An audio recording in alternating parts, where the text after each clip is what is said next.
What happens when a young man from a quiet Zimbabwean village takes on the dazzling chaos of London? Join Tatenda's journey as he navigates culture shock, modern life, and the timeless wisdom of his roots. Will he stay true to his identity or lose himself in the big city? This is the tale of Tatenda in the big city. Don't miss this heartfelt, humorous, and inspiring story of staying rooted while growing globally. Tatenda's big dream. Tatenda was a young man from Nyashanu, a peaceful village in Zimbabwe. The village was known for its greenery landscape, melodious bird song, and the warmth of its people. Tatenda had always been curious about the world beyond the dusty paths and thatched heart of his home. One day, a letter arrived, bearing news that would change his life forever. He had won a scholarship to study in London. Goodbye, Nyashanu. The morning of Tatenda's departure was filled with a mix of excitement and sadness. Villagers crowded around his family's homestead, offering prayers, gifts, and words of encouragement. "Do not forget us," said Mr. Mtas, the village head. "You carry our hopes with you." Children danced around, giggling and tugging at his suitcase. Tatenda smiled, but his heart ached at the thought of leaving everything he knew behind. Gogo stood at the gate, her face calm, but her eyes glistening with unshed tears.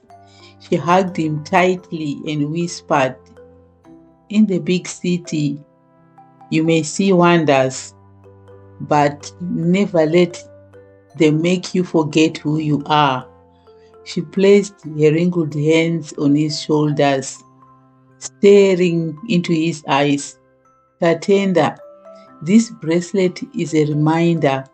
It's not just beads, it's our story, our culture, and our love."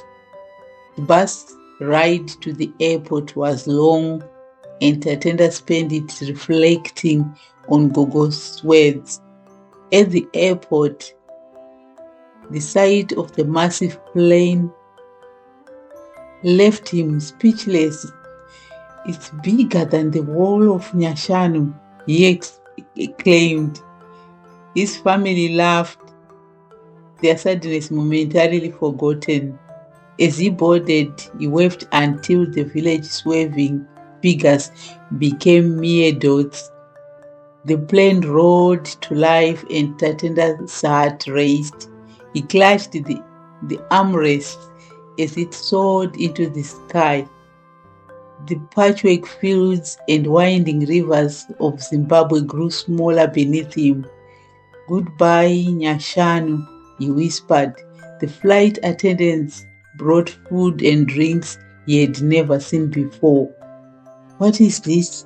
he asked about the tiny, tightly wrapped bread. "A sandwich," the attendant replied with a smile. He nibbled cautiously, finding it strange but exciting. As the plane flew into the night, Tatenda looked out at the endless expanse of stars. He felt a mixture of wonder and longing. "London," he thought, "I'm coming." Little did he know the journey ahead would challenge everything he thought he knew about himself and his roots. The first glimpse of London. When the plane touched down, Tatenda's heart thudded with anticipation as he stepped out of the airport. He was greeted by a blast of chilly air and a sea of unfamiliar faces. The streets were alive with motion, cars honking, buses rumbling, and people walking briskly in all directions. Towering buildings loomed over him, their windows reflecting the city lights. So this is London, he murmured, clutching his suitcase tightly. His guide, Mr. Chugumba, a fellow Zimbabwean who worked at the university, greeted him warmly. "Welcome, Tatenda. How was the journey?" he asked, taking Tatenda's bag. "It was long, but I'm here now," Tatenda replied, trying to hide his nervousness. Mr. Chugumba chugged, "London can be overwhelming, but you will get used to it. Let's get you settled." The drive to his new home was both fascinating and intimidating. Tatenda's eyes darted from one dazzling sight to another. The iconic red buses, the glowing billboards, and the throngs of people from all over the world. "It's so different," he whispered to himself. When they arrived at his dormitory, Tatenda was introduced to his roommate, James, a cheerful young man from Liverpool. "Hey mate, you must be Tatenda. Welcome to the big city," James said, shaking his hand enthusiastically. Tatenda smiled shyly. "Thank you. It's nice to meet you." As night fell, Tatenda lay in his new bed, staring at the unfamiliar ceiling. The sounds of the city hummed in the background, a stark contrast to the serene nights of Nyashanu. He reached for Gogo's bracelet, holding it tightly. "I'll do my best," he whispered, determined in his voice.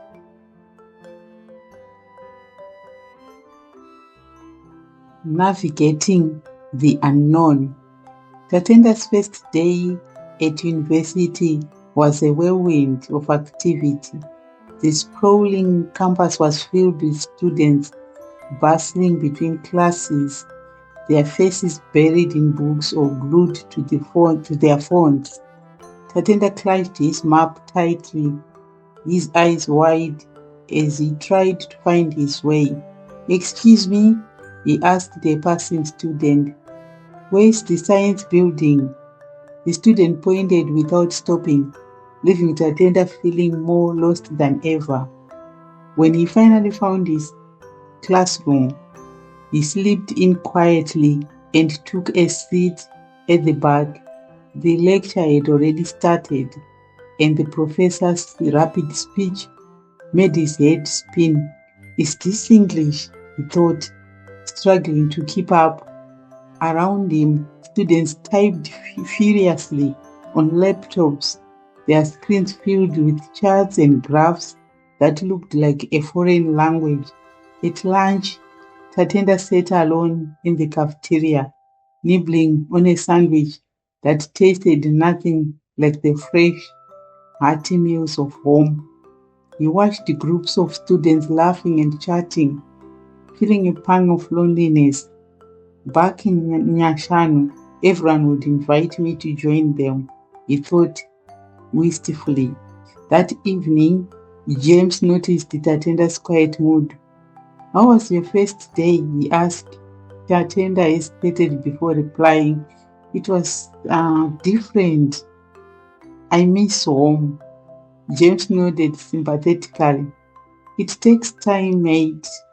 London can be tough, but it grows on you." Before going to bed, Tatenda called home. Gogo's familiar voice brought tears to his eyes. "Tatenda, are you eating well? Are you learning?" she asked. "I'm trying, Gogo," he replied, his voice trembling. "Remember, child, the big city may be loud, but your heart should always hear the whispers of Nyashan," she said gently as Tatenda hung up. He felt a renewed sense of purpose. He vowed to to face the challenges ahead while staying true to his roots. A small victory. The next morning, Tatenda woke up early, determined to improve. He reviewed his lecture notes, watched online tutorials, and practiced his English pronunciation in front of the mirror. When James walked in, he laughed. "You're talking to yourself now," he teased. Tatenda grinned. "I'm practicing." At university, Tatenda made an effort to participate in class. When the professor asked a question, he hesitated before raising his hand. "Yes, Tatenda," the professor said. "I think the answer is photosynthesis," he replied, his accent thick but his voice steady. The professor nodded. "Correct, well done." A few students turned to smile at him, and Tatenda felt a spark of confidence. Later in the cafeteria, a girl from his class approached him. I'm Emma," she said. "You are Tatenda, right? I liked your answer in class today." Tatenda smiled shyly. "Thank you." That evening, James suggested they explore the city. "You can't stay cooped up forever," he said. They visited a nearby park where the trees reminded Tatenda of home. As they walked, James shared stories about his family, and Tatenda found himself laughing and feeling lighter. Maybe London isn't bad after all, he thought, hope blossoming in his heart. Homesick heart. As the days turned into weeks, Tatenda began to settle into a routine. He attended lectures, studied hard, and even started to make a few friends. However, the ache of homesickness never fully left him. He missed the warmth of the Nyashanu sun, the smell of Gogo's cooking, and the sound of his village evening songs. The cold, grey skies of London only seemed to deepen his longing. One Saturday, James noticed Tatenda staring wistfully out the window. "Missing home again?" he asked gently. Tatenda nodded. "Sometimes it feels like I left a part of myself back in Nyashanu," he admitted. James patted his shoulder. "Why don't you show me a bit of your world? Teach me something from home." Tatenda's face lit up. "Sharing Nyashanu." James' suggestion gave Tatenda a spark of excitement. "All right," he said, a smile creeping across his face. He rummaged through his belongings and pulled out a small package of dried baobab fruit that Gogo had sneaked into his suitcase. "This is matamba," he explained. "It's a snack from home. Try it." James popped a piece into his mouth and immediately plucked at the tangy flavor. "Whoa, that's sour," he explained, making Tatenda burst out laughing. "It's good though," James added, reaching for another piece. Encouraged, Tatenda began telling James about life in Nyashanu. He described the vast fields where children played, the communal meals where everyone shared stories, and the traditional dances under the stars. "It sounds magical," James said. "You must miss it a lot." "I do," Tatenda admitted, "but sharing it with you makes me feel closer to home." That evening, Tatenda decided to cook a Zimbabwean meal for their dorm, with James as his assistant. They prepared sadza, nyama, and muriwo. The tiny dorm kitchen was filled with rich aromas. "This smells amazing," James exclaimed. When the food was ready, Tatenda invited a few other students to join them. "This is a taste of my home," he said proudly as he served the dishes. The students dug in, their faces lighting up as they tasted the flavors. "This is incredible," Emma said.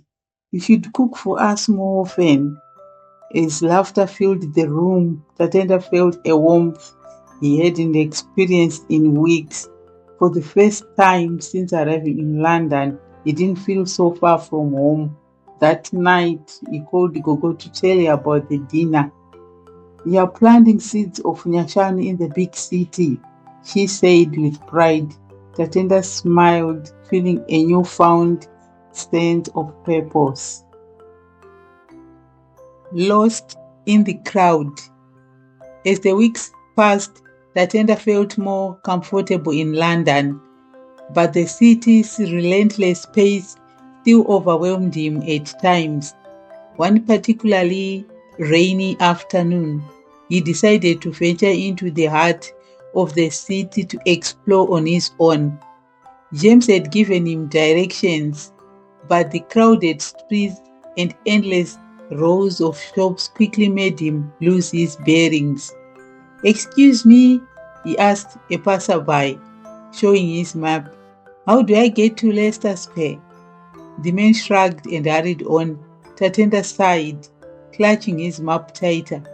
Rain began to pour harder, and Tatenda ducked into a small coffee shop to gather his thoughts.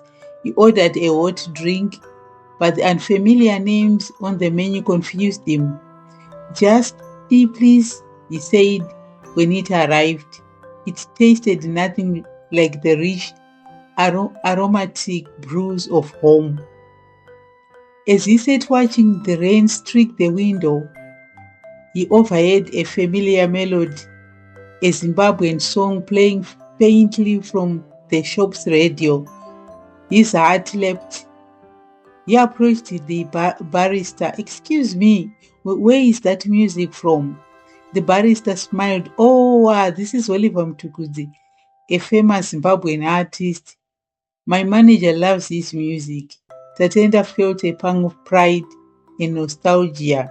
Inspired, he struck up a conversation with the barrister and learned that a small Zimbabwean community often gathered at a nearby cultural center. "You should visit," the barrister suggested, writing down the address. Tatenda left the coffee shop with a renewed sense of hope. He wasn't as alone as he thought. Even in this vast, bustling city, there were pockets of home waiting to be discovered. The rain felt less oppressive now, and he walked with a lighter step, eager to connect with his roots in this foreign land. A taste of home. Encouraged by his encounter with the barrister, Tatenda set out to find the Zimbabwe Cultural Center. The directions led him to a modest brick building tucked away in a quiet corner of the city. A sign outside read "Zimlink Community Center." Nervously, Tatenda pushed the door open. Inside, the air buzzed with the hum of conversation and laughter. Posters of Zimbabwe's iconic landscape adorned the walls, and the faint smell of sadza and stew wafted from a small kitchen. Tatenda's heart swelled as he saw people chatting in Shona and Ndebele, their accents carrying the familiar cadence of home. "Welcome," said an older man with a warm smile, extending his hand. "I'm Mr. Masango, the coordinator here. You must be new." "Yes, I'm Tatenda," he replied, shaking the man's hand. "I'm studying here in London, but I'm from Nyashanu." "Nyashanu? Ah, a beautiful place," Mr. Masango exclaimed.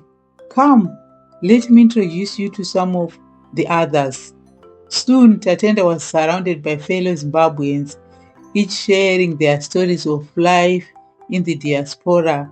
Some had been in London for decades, while others, like him, were newcomers. He found comfort in their shared experiences, stories of homesickness, adapting to the fast-paced city, and holding on to their roots. Before leaving, Mr. Masango handed Tatenda a flyer. We are having a cultural night next weekend. Bring a dish to share if you can. It's a chance to celebrate who we are. As Tatenda walked back to his dorm, he felt lighter. For the first time, he truly believed he could bridge his life in London with the spirit of Nyashanu. When James saw the excitement on Tawanda's face, he grinned. "What's got you smiling like that?" he asked. "Next weekend," Tatenda replied, "I'm going to cook something special. Are you coming with me?" Preparing the feast. The week leading up to the cultural night was filled with excitement and nerves for Tatenda.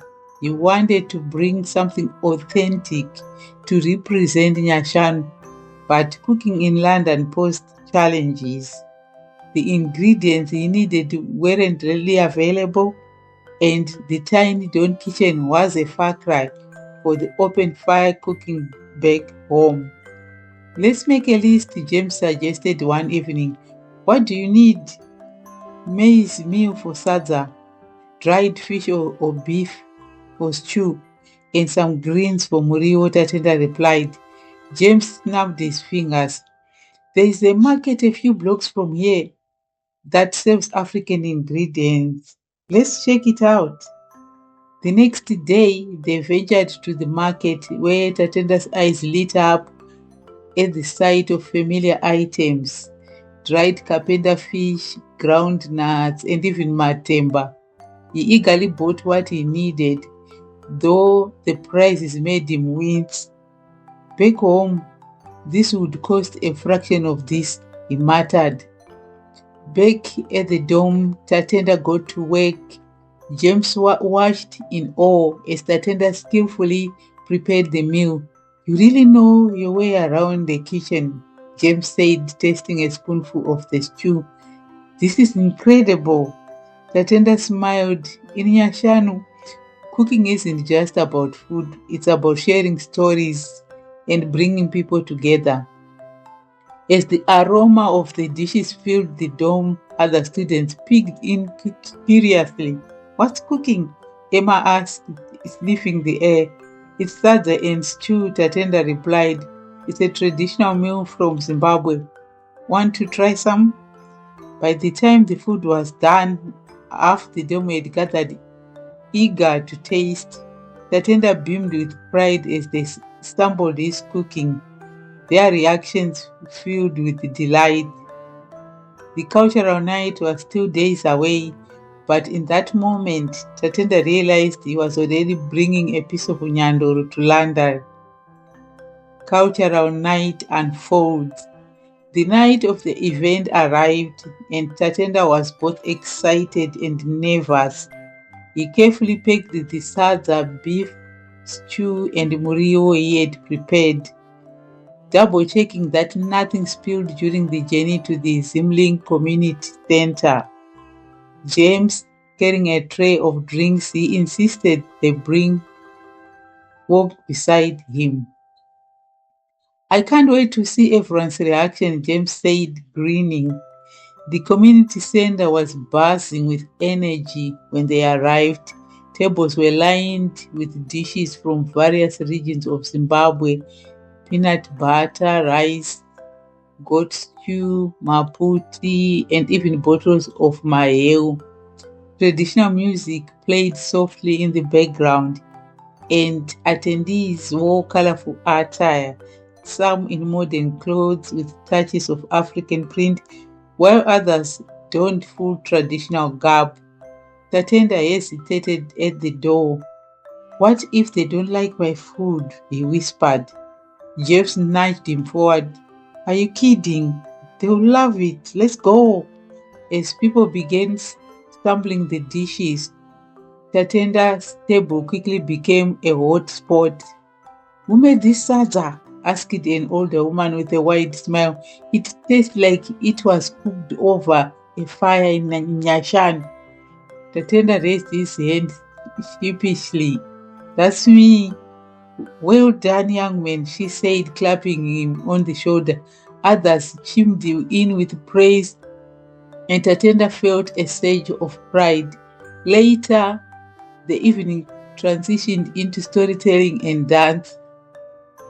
One by one, attendees shared tales of their villages and how they balanced life in London with their Zimbabwean heritage. Tatenda was captivated. When it was his turn, he spoke about Gogo's wisdom and how a bracelet reminded him of home. You are lucky to have such a strong connection to your roots, someone said afterwards. As the night wound down, Tatenda looked around the room, feeling a deep sense of belonging. For the first time since arriving in London, he felt at home.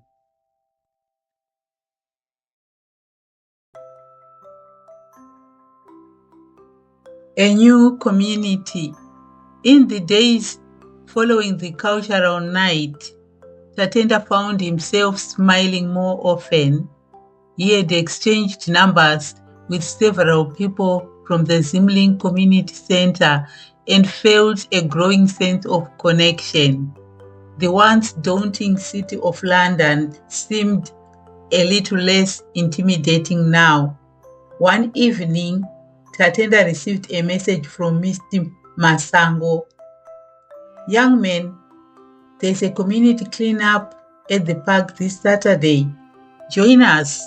It's a great way to give back. Tatenda hesitated.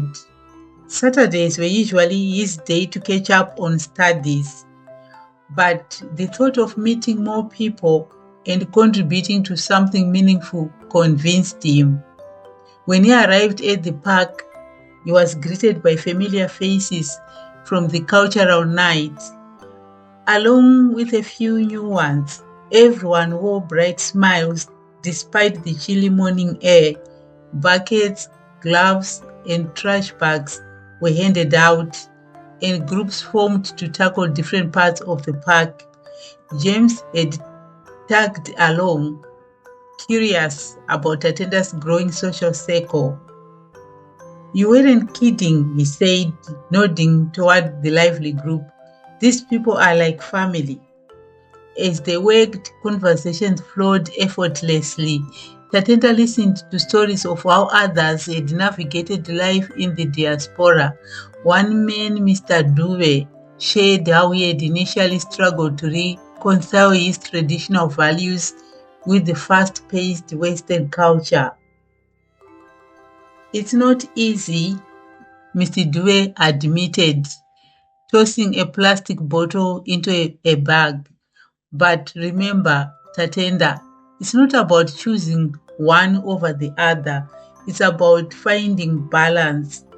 After the cleanup, the group gathered for a picnic.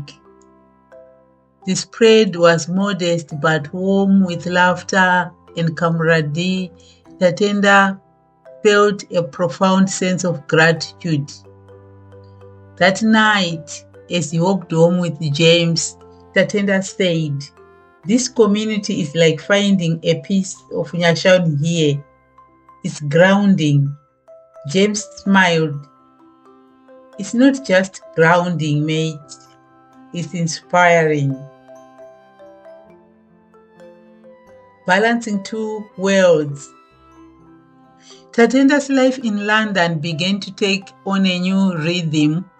Days were spent immersed in studies and university life, while evenings and weekends were often filled with activities at the Zimling Community Center.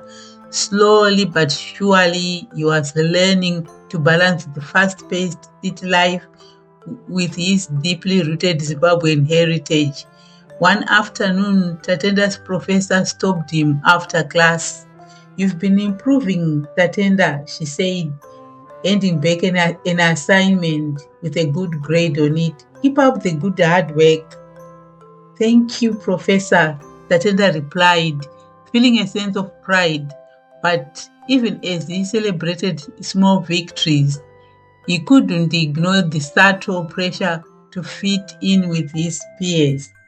One evening, during a group study session, some classmates invited him out for dinner. "We are heading to a bigger place," Emma said. "Come along, it will be fun." Tatenda hesitated. Back home, eating out wasn't common, and he wasn't sure if he would enjoy the food.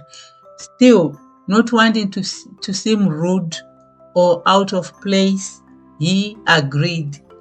At the restaurant, Tatenda stared at the menu, overwhelmed by the unfamiliar options. When his food arrived, he took a cautious bite and found it surprisingly tasty.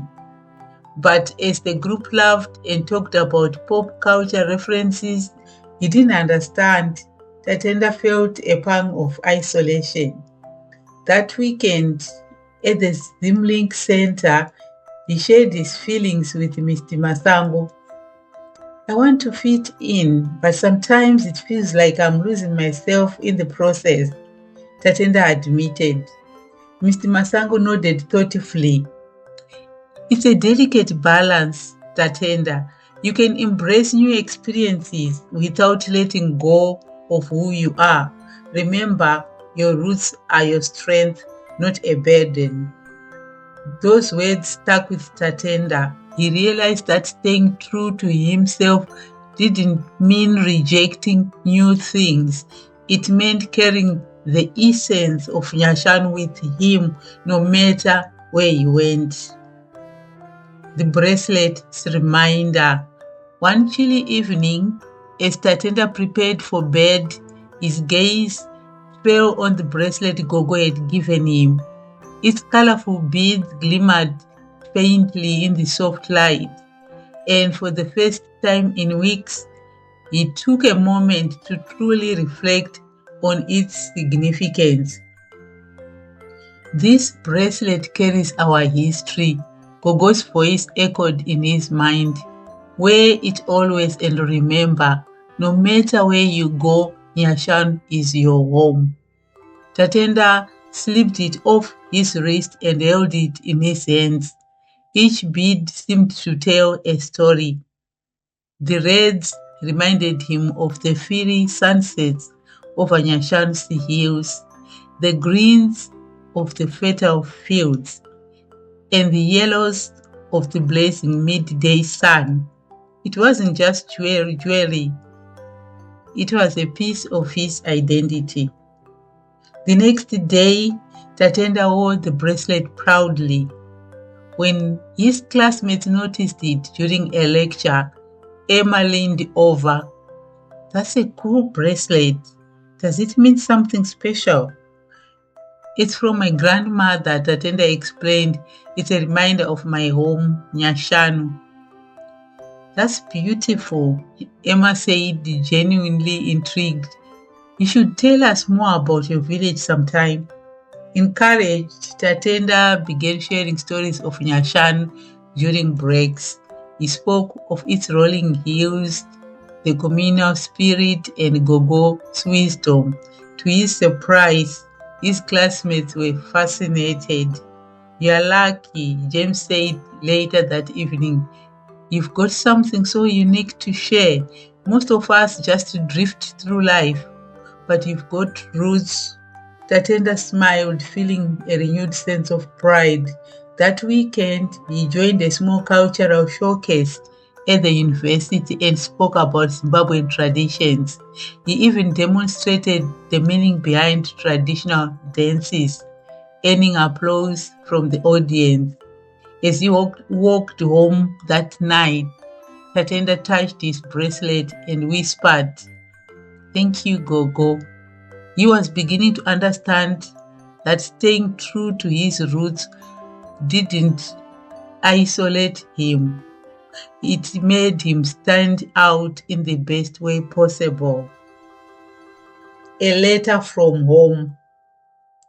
One rainy afternoon, Tatenda returned to his dormitory, soaked from head to toe. As he opened the door, James handed him a small package. "This came for you. Looks like it's from home," he said with a grin. Tatenda's heart skipped a beat as he saw the familiar handwriting on the envelope. It was from Gogo. Eagerly, he tore it open, revealing a carefully folded letter and a small pouch. The letter smelled faintly of herbs Gogo always kept in a kitchen. "My dearest Tatenda," the letter began, "the village misses you, and we pray for you every day. Life here is much the same. The rains have been kind, and the harvest looks promising. I hope London is treating you well. Remember what I told you. The world can be loud, but you must always hear the quiet wisdom of your heart." Tatenda paused, smiling. Gogo's words always had a way of grounding him. The pouch contained dried Mufandi Chimuka leaves, a herb Gogo often used in a cooking and for its soothing aroma. Instantly he felt a rush of memories. Sitting by the fire while Gogo cooked, the comforting smell wafting through their small kitchen. That evening, Tatenda brewed a cup of tea using the leaves. The familiar scent filled the room, and for the first time in weeks, he felt an overwhelming sense of peace. James, intrigued by the aroma, asked, "What's that smell? It smells amazing." "Mufandi Chimuka," Tatenda said, handing him a cup. "It's from my grandmother. She says it's good for the soul." James took a sip, his eyes widening. "It's like a warm hug in a cup." As they sat sipping the tea, Tatenda felt a wave of gratitude. Though he was miles away from Nyashanu, Gogo's love and wisdom bridged the distance, reminding him of who he was and where he came from. A clash of cultures. As Tatenda continued to immerse himself in life in London, he found himself navigating an increasing number of cultural crossroads.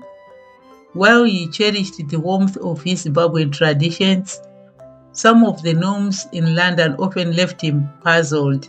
One evening, his university friends invited him to a party.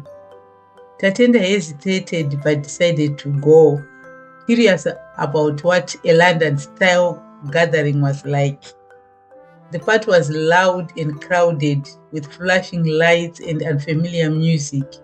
People danced and laughed, but Tatenda couldn't help feeling out of place. Emma noticed his unease and approached him. "You okay, Tatenda?" she asked, handing him a soda. "I'm fine," he said, forcing a smile. "It's just very different from what I'm used to." "How are parties back home?" she asked, genuinely curious. Tatenda chuckled. "They are nothing like this. At home, parties are family events. There is traditional music, there's dancing, and everyone brings food to share. Even the kids join in." Emma smiled. "That sounds lovely. Maybe you can teach us one day." The next day, Tatenda attended a community gathering at the Zimlink Center where they were celebrating a traditional Zimbabwean festival. The contrast between the two events couldn't have been more striking. The air was filled with the sound of drums, the aroma of sadza and nyama, and the laughter of people who reminded Tatenda of home. During the celebrations, Tatenda spoke with Mr. Masango. "Sometimes I feel torn between the two worlds," he admitted. Mr. Masango nodded. That's normal, Tatenda. But remember, you don't have to choose one over the other. Embrace what's good in both cultures. It's about finding harmony, not losing yourself. Tatenda returned to his dorm that night feeling lighter. He realized he didn't need to conform completely to either culture. He could create his own blend, staying true to his roots while adapting to his new life. A call for help. One crisp autumn afternoon, Tatenda was finishing a group project at the library when his phone buzzed. The number was unfamiliar, but something told him to answer. "Hello," he said cautiously. "Is this Tatenda?" a frail voice asked. "Yes, it's me," Tatenda replied, his heart beginning to race. "This is Auntie Sarah from Nyashanu," the voice continued. "Gogo isn't well. She's been asking for you." The words hit him like a blow. "What's happened? Is she okay?" "She fell ill a few days ago," Auntie Sarah explained. "The doctors are trying their best, but she keeps saying she needs to see you." Tatenda clutched Gogo's bracelet tightly, his mind spinning. "I'll find a way to come home," he promised, though he had no idea how. That evening, he sat in his dorm staring at his laptop. A plane ticket to Zimbabwe was far more expensive than he could afford. He felt helpless, torn between his responsibilities in London and his love for his grandmother. James found him sitting in silence. "What's wrong?" he asked. Tatenda hesitated before explaining the situation. To his surprise, James immediately offered to help. "We'll figure out something.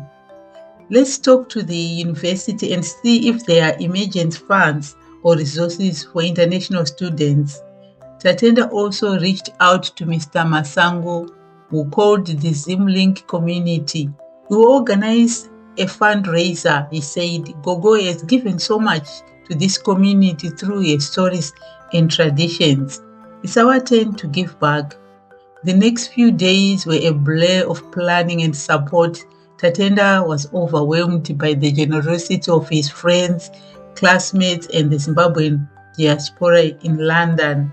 For the first time, he realized he wasn't alone. He had a new family here, one that stood by him in his time of need. The journey home. Within days, the ZimLink fundraiser gathered enough money for Tatenda's ticket home. The outpouring of kindness left him speechless. "Thank you all," he said during the final gathering at the center, his voice thick with emotion. "I will never forget this." As he boarded the plane to Zimbabwe, a mix of relief and worry filled his heart. Memories of Nyashanu flooded back, the sunlit hills, the smell of fresh maize roasting, and most vividly, Gogo's warm embrace. He clutched the bracelet on his wrist, silently praying he wasn't too late. The flight seemed interminable, each moment stretching into hours. Finally, the plane landed in Harare. Tatenda raced through customs, his heart pounding. He hoped on the first bus to Nyashanu, the familiar landscape rushing past the window. By the time he reached the village, it was dusk. The warm orange glow of the setting sun bathed the hills in a golden light. Children playing near the road recognized him and shouted, "Tatenda is back!" Their calls brought villagers out of their homes, their faces lighting up as they saw him. Auntie Sarah met him at the gate. "She's been asking for you all day," she said, her voice soft. Tatenda entered the house, his breath catching as he saw Gogo lying on her bed. She looked frail, but her eyes sparkled with recognition when she saw him. Tatenda, she whispered, a voice barely audible. He knelt beside her, tears streaming down his face. I'm here, Gogo, he said, holding her hand. She smiled faintly, her fingers brushing the bracelet on his wrist. You remembered, she murmured. I'll never forget, Gogo, he replied, his voice steady despite the tears. That night, Tatenda stayed by her side, sharing stories and songs from Nyashanu, determined to give her strength through their shared love and memories. Gogo's wisdom. The night passed slowly with Tatenda staying by Gogo's bedside. The gentle hum of the crickets outside and the cool breeze wafting through the window seemed to soothe her. Gogo's voice, though weak, was clear as she began to speak. Tatenda, she said, I've seen the world through your eyes, even from this little village. I've seen it in the way you've grown, the stories you've brought back, and the kindness you've shared. He squeezed her hand gently. You taught me everything, Gogo. If I am kind, it's because of you. Gogo chuckled softly. It's not just my teaching. You carry Nyashan in your heart. It's why the city could never fully change you. She paused, catching a breath, then continued. But remember, Tatenda, it's not just about holding on to your roots. It's about planting them wherever you go. Share our stories, our traditions, and our values. Let them grow in new soil. That's how we survive, how we thrive. Her words settled in Tatenda's heart like a warm flame. He thought of his friends in London, the fundraiser that had brought him home, and the curiosity his classmates had about his culture. For the first time, he realized how much he had already shared and how much more he could give. Gogo, I promise I'll do that, he said firmly. She smiled, her eyes gleaming with pride. Good. Then I know I can rest easy. As the first rays of dawn broke over Nyashanu, Gogo drifted into a peaceful sleep. The room filled with the golden light of morning, and Tatenda felt a profound sense of peace. He knew what he had to do to honor Gogo's legacy and ensure that Nyashan's spirit lived on, no matter where life took him. The end.